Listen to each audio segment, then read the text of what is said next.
आदरणीय प्रधानमंत्री जी, हाल ही में मीडिया में एक खबर आई और खबर क्या थी कि जो पत्थरबाज हैं, स्टोन पेल्टर्स हैं, उनको ना तो सरकारी नौकरी दी जाएगी और ना उनको पासपोर्ट लेने की अनुमति होगी।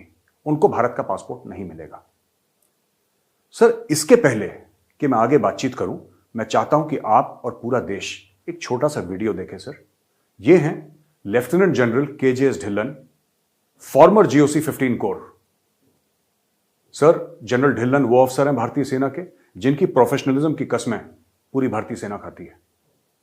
तो मैं चाहता हूं सर, आप भी और पूरा भारतवर्ष जो भी ये वीडियो को देख रहा है, वो जरा सोचे कि जनरल साहब ने बोला क्या है। There, I want to give you certain more indicators. We have done an in-depth analysis of terrorism in Kashmir. 83% of the people who pick up weapons, the local terrorists, 83% of them have had a record of stone pelting. Now this is again like my request to all the mothers to please listen to this carefully. सभी माताओं से ये मेरी एक गुजारिश है कि इस बात को थोड़ा ध्यान से सुनना। जितने भी लड़के वैली में टेररिस्ट बनते हैं उसमें से 83% ऐसे थे जो एक टाइम पे स्टोन पेल्टर थे। तो अगर आपका बच्चा 500 रुपए के लिए गली में जाके स्टोन फेंकता है या पत्थर फेंकता है सिक्योरिटी फोर्सेस पे, तो वो कल का टेररिस्ट है। और इसके आगे मैं आपको बताना चाहता हूं कि इस साल 2019 में 7% टेररिस्ट को मार दिया गया पहले 10 दिन में ज्वाइन करने के बाद। सर, आपने देखा 83% आतंकवादी कश्मीर में एक टाइम पे टेररिस्ट हुआ करते थे। ये लेफ्टिनेंट जनरल KJS ढिल्लन साहब के बयान हैं ऑन रिकॉर्ड। सर, 83%, 83%। पहली चीज तो यह है। दूसरी चीज यह है कि यही लोग जो पत्थरबाज हैं कल चल के आतंकवादी बनते हैं। तो पहले तो मैं सरकारी हुक्म के ऊपर बात करूंगा सर, कि सरकार ने जो हुक्म पास करा है वो हुक्म अच्छा तो है सर, इससे कुछ फायदे तो होंगे, लेकिन बहुत कुछ करना बाकी है। पहली चीज सर, जो 500 रुपए के लिए पत्थर फेंकता है, क्या आपको लगता है सर कि उसके पास कभी इतने पैसे होंगे कि वो अमेरिका, लंदन, दुबई जाएगा? नहीं सर। जो अमीर हैं कश्मीर में, उनके बच्चे तो कश्मीर में है ही नहीं सर, उनके बच्चे तो बाहर हैं। कोई तुर्की में है, कोई मलेशिया में है, कोई लंदन में है। जो क्रीम है कश्मीर का, वो कश्मीर में रहता ही नहीं सर। उनके बंगले दिल्ली में है, बंबई में है, शॉपिंग करने जाते हैं सर प्राइवेट जेट से, बड़े बड़े अमीर लोग। तो उनके बच्चे तो है नहीं, उनके बच्चे पत्थर भी नहीं फेंकते।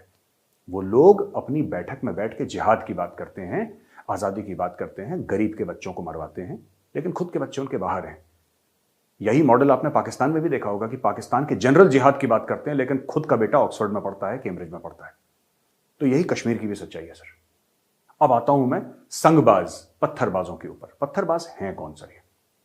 ये वो लड़के हैं जो 500-500 रुपए के लिए पत्थर फेंकते हैं कश्मीर में।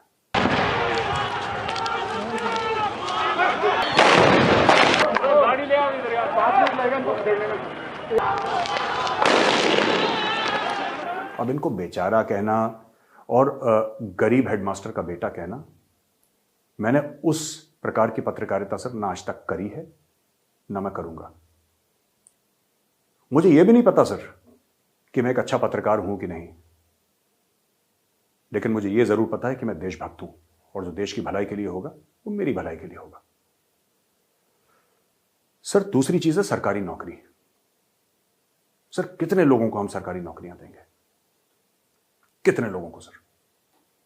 क्या पूरी कश्मीर वैली में सबको सरकारी नौकरियां मिल जाएंगी? ये नामुमकिन है, ये असंभव है। तो वहां पे तो प्राइवेट इंडस्ट्री सेटअप करना जरूरी है, तब जाके लोगों को नौकरी मिलेगी। लेकिन अगर प्राइवेट इंडस्ट्री कश्मीर में सेटअप करना जरूरी है, वो तमिलनाडु में भी सेटअप करना जरूरी है, वो केरल में भी सेटअप करना जरूरी है, चाहे राजस्थान हो, दिल्ली हो, उत्तर प्रदेश हो, मध्य प्रदेश हो, बिहार हो, हर जगह सेटअप करना जरूरी है सर। मेरा ये कहने का मतलब है कि अगर 83%, जैसे कि जनरल ढिल्लन साहब ने बोला, अगर 83% स्टोन पेल्टर कल जाके आतंकवादी बनते हैं, हथियार उठाते हैं, तो फिर इनको सिर्फ इस बात पे छोड़ देना कि तुम्हें पासपोर्ट नहीं मिलेगा और तुम्हें सरकारी नौकरी नहीं मिलेगी। सर, इनको पासपोर्ट चाहिए भी नहीं और ना इनको सरकारी नौकरी चाहिए सर। अब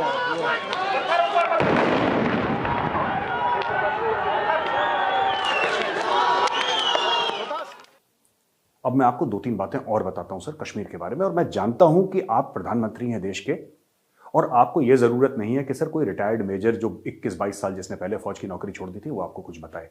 यकीनन आपको मुझसे 1000 गुना ज्यादा पता है, लेकिन एक कंसर्न सिटीजन होने के नाते मैं आपसे कुछ कहना चाहता हूं सर। ये जो पूरा मामला है, ये जो इकोनॉमी घूमती है कश्मीर की सर, ये आतंकवाद पे घूमती है। उसमें जमात अल इस्लामी हो, उसमें हिजबुल मुजाहिदीन के काडर हो सर, क्योंकि हिजबुल मुजाहिदीन कहां खत्म होता है और जमात इस्लामी कहां शुरू होता है ये आज तक किसी को पता नहीं लगा sir. The lines are blurred. मैं किसी खास पॉलिटिकल पार्टी का यहां पे नाम नहीं लूंगा, लेकिन आपको सिर्फ ये कहूंगा सर जो 2016 अप्रैल में जो पत्थरबाजी हुई थी सेकेंड वीक में सर, याद है आपको मेजर लिटिल गोगोई का वाकया, जिसमें जीप के ऊपर एक स्टोन पेल्टर को बांध के घुमाया था मेजर गोगोई ने? वो किसने करवाई थी सर स्टोन पेल्टिंग? क्या वो हुर्रियत कॉन्फ्रेंस ने करवाई थी? नहीं सर। मेरा यह कहना है कि ये जो स्टोन पेल्टर्स हैं कश्मीर में, ये कार्डर भी हैं पॉलिटिकल पार्टीज के सर, लोकल पॉलिटिकल पार्टीज के कार्डर के हिस्से हैं। इनको एक्टिवेट करा जाता है। आप इनको एक किस्म का, ये जो वर्ड मैं स्लीपर सेल इस्तेमाल कर रहा हूं सर, ये स्लीपर सेल गलत शब्द है, यहां पे गलत टर्मिनोलॉजी है यहां पे, लेकिन मैं जानबूझ के गलत टर्मिनोलॉजी इस्तेमाल कर रहा हूं कि सब लोग समझ जाएं, क्योंकि वर्ड स्लीपर सेल लोग समझते हैं। इनको एक फोन कॉल पे एक्टिवेट किया जा सकता है।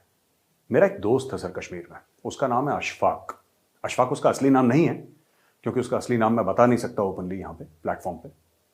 अशफाक अपनी पीएचडी कर रहा था सर आज से 2 साल पहले, 2.5 साल पहले, और मैंने कश्मीर में जब अशफाक से मिला तो अशफाक ने मुझे ये बताया कि वो, और तब से मेरी काफी अच्छी उससे बातचीत भी है सर, मैं उसको जानता भी हूं।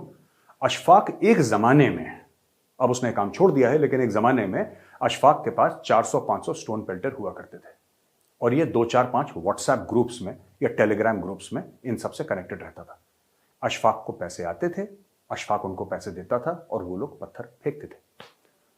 तो गाड़ी में सर मैं आगे बैठा, अशफाक मेरी पीछे वाली सीट में, और मैंने अशफाक से ये बोला, यार अशफाक एक बात बताओ, तुम ऐसा कैसे हो सकता है कि एक पत्थरबाज 2 या 3 घंटे लगातार पत्थर फेंकता है?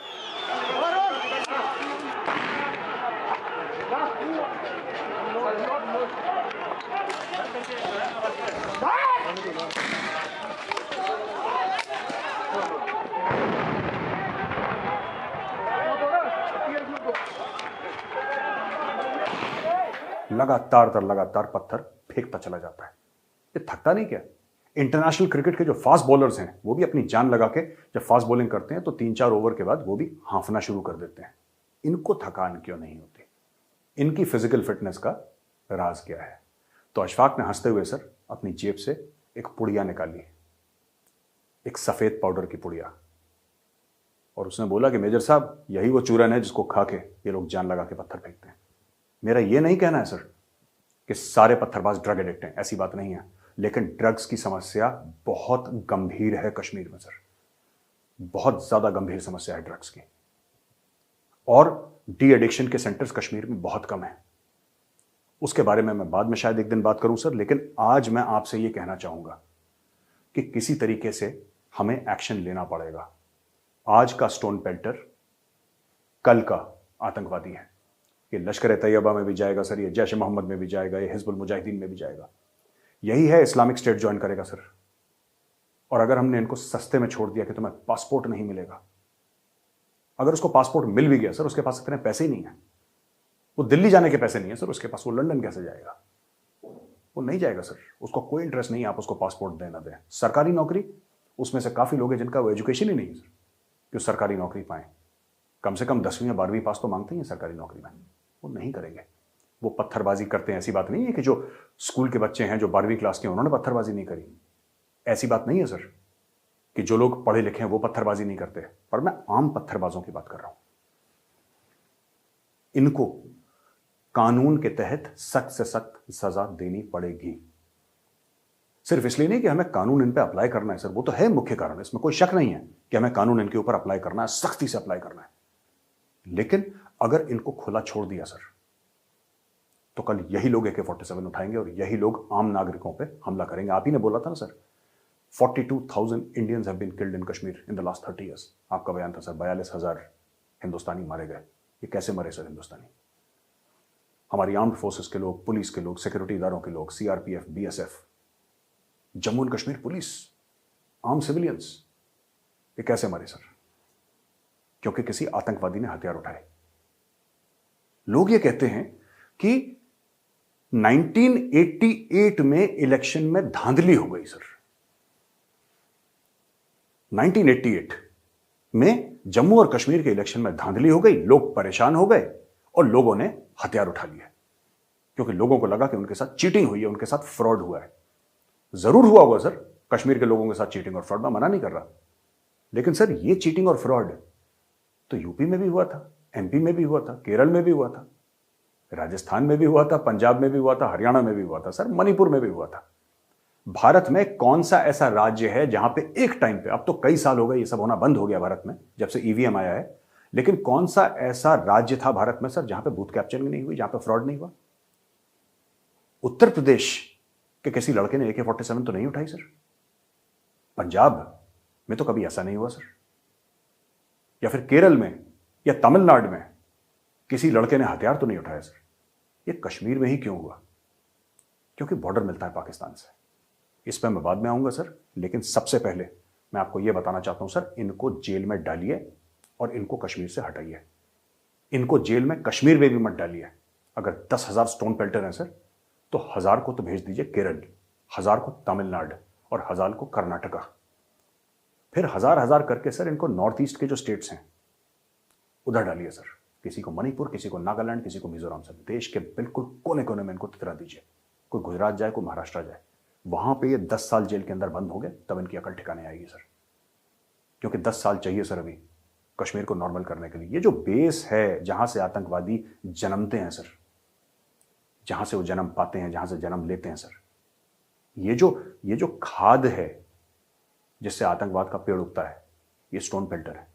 और उन स्टोन पेल्टर्स को सिर्फ ये कहना सर कि हम तुम्हें पासपोर्ट नहीं देंगे, हम तुम्हें सरकारी नौकरी नहीं देंगे, उनको कोई फर्क नहीं पड़ता सर, इससे कुछ नहीं होगा। और पाकिस्तान एक तरफ जो इनको अपना औजार मानता है, अपना हथियार मानता है सर, आज की तारीख में इंडियन आर्मी की जो एंटी इन्फिल्ट्रेशन ग्रिड है sir, along the line of control पे जो इंडियन आर्मी की ग्रिड है सर, एंटी इन्फिल्ट्रेशन ग्रिड, जिससे घुसपैठियों को रोकते हैं, वो इतनी ज्यादा कामयाब हो गई कि पाकिस्तान को दूसरी टैक्टिक इस्तेमाल करनी पड़ी। पाकिस्तान ने इंटरनेट का इस्तेमाल करके सर, पाकिस्तान ने इंटरनेट का इस्तेमाल करके लोगों को रेडिकलाइज करना शुरू कर दिया। इस्लामिक रेडिकलाइजेशन लोगों की नसों में भर दिया। ये बार बार मैं ये एग्जांपल देता हूं सर, बार बार। आज मैं फिर ये एग्जांपल देना चाह रहा हूं, एक उदाहरण फिर से बताना चाह रहा हूं सर। बात साउथ कश्मीर की है और आज से 2-3 साल पहले मैं साउथ कश्मीर में था। मेरी आदत है सर, थोड़ी जेब में टॉफियां रखता हूं, बच्चों को चॉकलेट दे दी, टॉफी दे दी, और बच्चों ने देखा कि बाहर से आया है तो जय हिंद बोला या गुड मॉर्निंग बोला। प्यारे मासूम स्कूल के बच्चे स्कूल जा रहे हैं, तो बीच में बच्चों को टॉफी दी और अपने काम पर बढ़ लिए सर। शूटिंग के सिलसिले से अक्सर मेरा जाना होता है कश्मीर। सर एक छोटी बच्ची मिली मुझे, 5 साल, 6 साल, 7 साल की होगी, बहुत छोटी सी थी सर, मासूम सी बच्ची। मैंने उसको बोला, बेटा ये लो टॉफी। उसने बड़े अदब के साथ मुझे थैंक यू बोला और मैंने बोला, बेटा आप बड़े होके क्या करोगे? बड़ी मासूमियत से सर उस लड़की ने मुझे ये बोला, वो 5, 6, 7 साल की लड़की सर, पता नहीं कितने साल की थी बहुत छोटी वो। उसने बोला कि अंकल जब मैं बड़ी होंगी ना तो मेरे बेटे होंगे और मैं उन बेटों को जिहाद का मतलब सिखाऊंगी। सर आप सोचिए, आप बड़े से बड़े आतंकवादी को मार सकते हैं, आप पाकिस्तान के 2 टुकड़े कर सकते हैं, आप हर एक मुश्किल से देश को निकाल सकते हो। हमारी फौज इतनी सक्षम है कि कमर तोड़ दे। लेकिन सर कितना भी बहादुर फौजी हो सर, कितना भी आधुनिक हथियारों से लैस, कितना भी जबरदस्त फौजी हो, इंडियन आर्मी की बात कर रहा हूं सर, वो उस 5 साल की लड़की के सामने असहाय है। वो उस 5 साल की लड़की के सामने हथियार डाल देगा, वो कुछ नहीं कर पाएगा सर। वही इंडियन आर्मी जो पाकिस्तान के ऊपर चढ़ दौड़ती है, वही इंडियन आर्मी जिसने चीनी फौज के घुटने तोड़ दिए थे गलवान में, वो 5 साल की लड़की के सामने असहाय हो जाएगी सर। और यही सबसे बड़ा खतरा है कश्मीर में। लोगों के दिमाग में इतना जहर डाल दिया है सर, लोगों के दिमाग में इतना जहर डाल दिया है कि उसको निकालते निकालते सर हमें दशक बीत जाएंगे। और ये जहर डायरेक्टली ट्रांसलेट होता है स्टोन पेल्टिंग में। और 83% स्टोन पेल्टर्स, यानी कि जो टेररिस्ट, अगर आपने टेररिस्ट 100 में से 83 जो टेररिस्ट थे वो एक जमाने में स्टोन पेल्टर थे। जैसे जनरल ढिल्लन साहब ने बोला, आज का स्टोन पेल्टर कल का टेररिस्ट था। सर ये एनआईए की रेड्स हुई, जमातुल इस्लामी के मदरसे बंद कर दिए, और इनके और जगह पे, दीगर जगह पे रेड्स हुई सर। इनके जो इनके मस्जिद थे वहाँ पे रेड हुई, और इनके पैसे वैसे की फंडिंग हमने रोक दी सर। लेकिन कब तक? आज की तारीख में भी सर पाकिस्तानी बैठे हैं इस फिराक में कि कब पता लगे कि कहाँ से हम पैसा भेज सके हिंदुस्तान। और ज़्यादा भेजने की ज़रूरत भी नहीं है पैसा सर। हम लोग कहते हैं पाकिस्तानी भिखारी मुल्क है, बिल्कुल भिखारी मुल्क है सर, बिल्कुल भिखारी मुल्क है। लेकिन आप ये देखिए ना सर कि पाकिस्तानी सरकार को कुछ भेजने की ज़रूरत नहीं है, उनके और ज़रिए हैं। ये देखिए सर एक छोटा सा वीडियो। पर नमाज रोजे की तरह फर्ज है भाई, इस फर्ज में अपना हिस्सा मिलाते हुए जाए भाई। कश्मीर अफगानिस्तान के मुजाहिदीन के साथ ताउन करते हुए जाए भाई। आपका माल उनके लिए जिनका खून इस्लाम के लिए, जज़ाकल्लाह भाई। कश्मीर अफगानिस्तान के मुजाहिदीन के साथ ताउन करते हुए जाए भाई। आपका माल उनके लिए जिनका खून इस्लाम के लिए, जज़ाकल्लाह भाई। अपने ज़कात सदकात में मुजाहिदीन के साथ माली ताउन करते हुए जाए भाई। किस तरीके से कोई 10 रुपए दे रहा है, कोई 20 रुपए, 50 रुपए, 100 रुपए, छोटी छोटी रकम सर। लेकिन जब भी नमाज होती है सर मस्जिद में पाकिस्तान में, ऐसे लोग चादर लेके बाहर खड़े हो जाते हैं। ये लोग हैं कौन सर? ये लोग उसी आतंकवादी संगठन के लोग हैं, उसी दहशतगर्द तंजीम के लोग हैं सर। कोई लश्कर का, कोई जैश का, कोई हिजबुल का। ये छोटी छोटी चंदा लेके ये पैसे हिंदुस्तान भेजते हैं। एनआईए ने ज़बरदस्त काम करा है सर। एनआईए ने कमर तोड़ दी। पाकिस्तान एफएटीएफ में चला गया, लेकिन पाकिस्तान रुकेगा नहीं सर। ये कोई और रास्ता निकालेंगे, और आप जितना रोकेंगे ये कोई और रास्ता निकालते रहेंगे। क्योंकि पाकिस्तान में भी एक पूरी इकोनॉमी है सर, एक अर्थव्यवस्था है जो कि कश्मीर में चलती है। कश्मीर बनेगा पाकिस्तान, कश्मीरियों से नाता क्या, ला इलाहा इल्लल्लाह। एक राजनीतिक मुद्दे को, एक जमीन के मुद्दे को एक धार्मिक रंग दे दिया। जो पुलवामा का सुसाइड बॉम्बर था सर, आदिल अहमद डर, वो तो पाकिस्तानी नहीं था सर, वो कश्मीरी था। और क्या बोला उन्होंने कि क्यों वो आतंकवादी बना, क्यों उसने सुसाइड बॉम्बिंग करी। आत्मघाती बम बन के वो घुस गया सीआरपीएफ की कॉन्वॉय में, और हमारे 40 भाई उसने शहीद कर दिए। क्यों? क्योंकि कभी सिक्योरिटी फोर्स ने उसको थप्पड़ मारा था। सर ये सब बहाने हैं। पुलिस के डंडे तो ऐसा कौन सी बिहार, यूपी और ऐसी जगह में सर, मध्य प्रदेश में, और भी जगह सर, दिल्ली में भी, कब ऐसे स्टूडेंट के इलेक्शन नहीं होते सर? लोगों को जब पुलिस से डंडे नहीं मिलते, जब उपद्रवी छात्र तोड़फोड़ मचाते हैं तो पुलिस आती है, अपना काम करती है। यानी कि अगर किसी को थप्पड़ मार दिया तो उसको उतना गुस्सा आया कि उसने 40 बेगुनाहों की जान ले ली। इसका सिक्योरिटी फोर्सेस से कोई लेना देना नहीं है सर, ये रेडिकलाइजेशन है। आदिल अहमद डर के दिमाग में यह था कि ये काफिर हैं, ये काफिर हैं, ये वाजिबुल कत्ल हैं, इनका मरना ही ठीक है। ये माइंडसेट है सर, और ये माइंडसेट उन स्टोन पेल्टर्स का भी है। और यही स्टोन पेल्टर, जैसा मैंने बोला, ये कल फिर से हथियार उठाएंगे, फिर से कल कश्मीर में जाएंगे सर। बहुत ज़रूरी है इनको यहीं पर रोक दिया जाए। मैं बात कर रहा था इंटरनेट की सर, मैं बात कर रहा था रेडिकलाइजेशन की। इंडियन आर्मी का जो काउंटर इन्फिल्ट्रेशन ग्रिड है, एंटी इन्फिल्ट्रेशन ग्रिड है सर, उसने तो रोक दिया, उसने तो रोक दिया वहां से कि सरहद पार से कोई आ ही ना पाए। इक्का दुक्का कोई आता है सर, बाकी सब या तो पीछे भाग जाते हैं, मार दिए जाते हैं। लेकिन पाकिस्तान ने इसका भी तोड़ निकाल दिया ना सर। आदिल अहमद डर का मैंने आपको एग्जाम्पल दिया था, आपको उदाहरण दिया आदिल अहमद डर का। पाकिस्तान ने तोड़ निकाल दिया इसका। पाकिस्तान ने बोला ठीक है, अगर हमारे आतंकवादी हमारे हथियार सरहद पार नहीं कर सकते तो हम जो कश्मीरी पॉपुलेशन है, हम उसके दिमाग में इतना जहर भर देंगे कि वो आपके खिलाफ एक्टिव हो जाएगी। और आदिल अहमद डर उसका एक एग्जाम्पल है। और ऐसे कश्मीर में कई आदिल अहमद डर है। मैं बाकी कश्मीरियों की बात नहीं कर रहा, मैं फिर कह रहा हूं सर, मैं कश्मीर जाता रहता हूं, मेरे कई कश्मीरी दोस्त हैं, और कश्मीरी मुस्लिम्स ज़्यादातर सर, मेजॉरिटी सिर्फ ये चाहते हैं कि सुख शांति से रहें, अमन चैन से रहें, अपने बच्चों को स्कूल दे दें, अपने माँ बाप को दवाई फराहम कर दें, एक अमन के माहौल में रहें। उससे ज़्यादा उन्होंने कभी मांगा ना चाहा सर। लेकिन कुछ हैं, एक मिनिस्क्यूल माइनॉरिटी है सर जो कि सब करती है, और वो मिनिस्क्यूल माइनॉरिटी इतनी ज़बरदस्त है, इसमें मस्जिदों के मौलवी शामिल हैं सर, इसमें जो मदरसों में हैं वो शामिल हैं सर। सर इस पूरे रेडिकलाइजेशन के प्रोसेस में पाकिस्तान तो शामिल है ही। इसमें पाकिस्तान की website, Facebook pages, YouTube channels, Twitter handles, ये सब तो हैं। इसमें ओवरसीज पाकिस्तानीज भी हैं सर, जो लंदन से काम करते हैं, जो कनाडा से काम करते हैं। और इसमें कुछ कश्मीरी हैं जो टर्की में रहते हैं, जो लंदन में रहते हैं। मैं एक और एपिसोड बनाऊंगा और बाय नेम उनका पर्दाफाश करूंगा सर, बाय नेम उनकी शक्ल दिखा के कि ये हैं, यहां पे रहते हैं और ये इनके काम है। उनको भी हम आराम से हिंदुस्तान आने देते हैं सर, उनको कोई पूछता नहीं है। पूरे समय तुर्की में बैठकर ये लोग जहर घोलते हैं भारत के खिलाफ, लेकिन भारत का संविधान है sir. We are the greatest democracy, the largest democracy in the world. कोई आए, हमें गाली दे, हमारी देश में उपद्रव मचाए, कुछ भी करे, लेकिन डेमोक्रेसी है सर।